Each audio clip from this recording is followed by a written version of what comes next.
On deck, we have our next speaker, Brenda Santos. Brenda is a youth member with Tequio from the Mixtec community.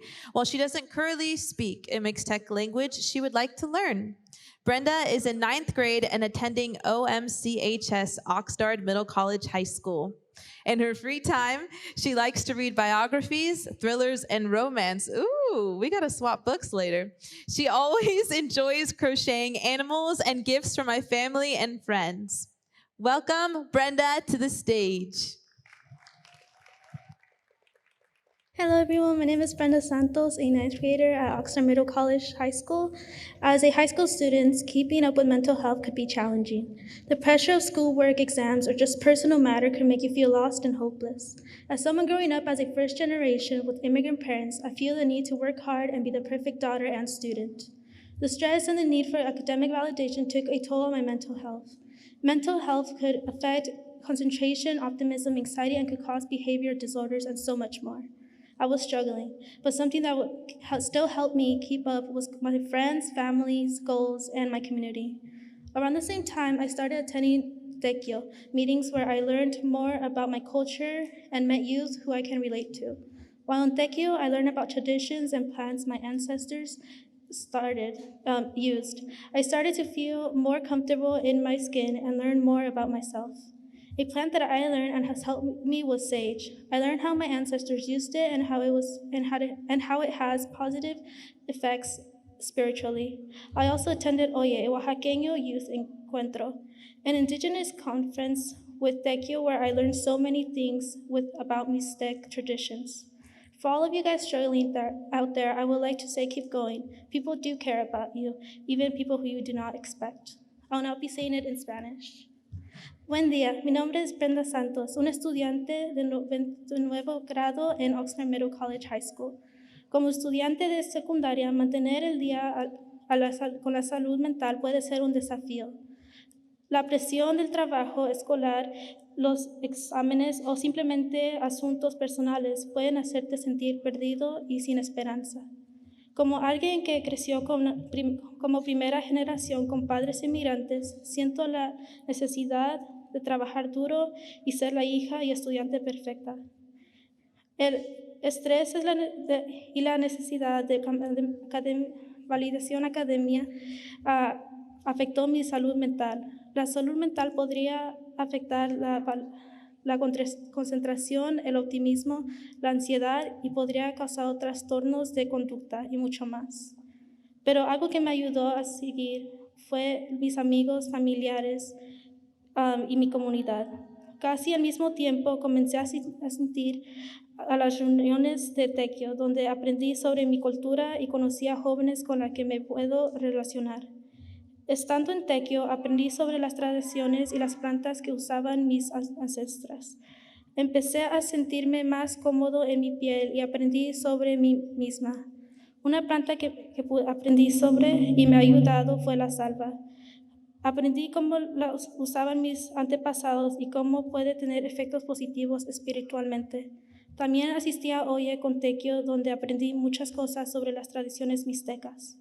Para todos los que luchan por ahí, me gustaría decirle que sigan adelante. La gente se preocupa de ustedes, también las personas que no esperan.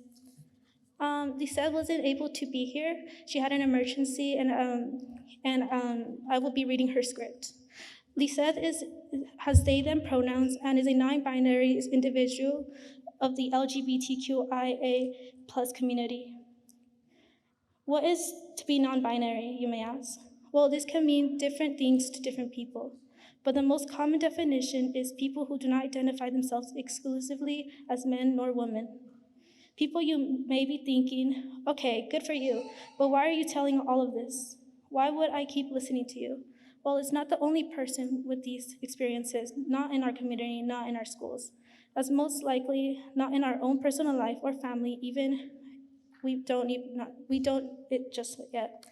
Since I was a child, I knew I was different. I realized that I didn't like to wear feminine clothes, if you could call it that, such as dresses, skirts, low-cut blouses, etc. Even wearing makeup would make me feel awkward. I didn't like to be treated as a girl. Later, I realized that I didn't have to confront social expectations. What if I wanted to be both? I used to think that I was born in the wrong body, and I always felt like that. But I never questioned myself because I came from a Latin and religious family who haven't been the best at supporting these kind of topics because of the stigma and traditionalism that runs on the family. My mental health was going really bad at this point. I couldn't pretend to be someone I wasn't. I came out as pansexual and I'm married to my parents in 2019. He supported me through the difficult times and provided me with emotional support I needed the most. I didn't tell my friends until last year because I was afraid of being criticized, of being left out, and being the oveja negra or the black sheep of the family. Even though I was fully independent, I would still make me feel powerless and sad. Why do I have to feel the way for being myself? The second I started to express myself in different ways, I felt more confident and more proud. I was happier. I didn't feel lost. I feel like myself for the first time. Research shows that I'm not alone in these feelings. Significantly fewer transgender or non binary folks have been found to struggle with their mental health when they are able to freely express their gender identities. What I am trying to say is please be yourself.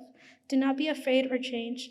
There are people out there that appreciate you and will support you in any way. It doesn't have to be your family or friends. You can look for other resources. I looked for my support group and saw assistance with nonprofits. I had an amazing therapist that helped me tremendously during that time.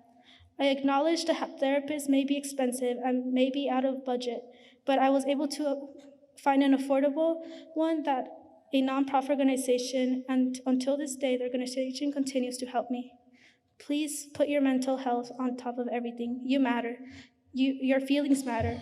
They are valid, and no one can tell you otherwise. I'd like to thank my COP, especially the Tequio Youth Group, for being an amazing group where I have learned a lot.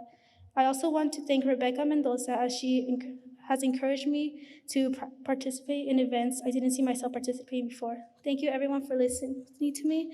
If you're going through a similar situation, this is your sign to go for it, do it yourself. But no, this is your sign to go for it and be yourself. You are not alone.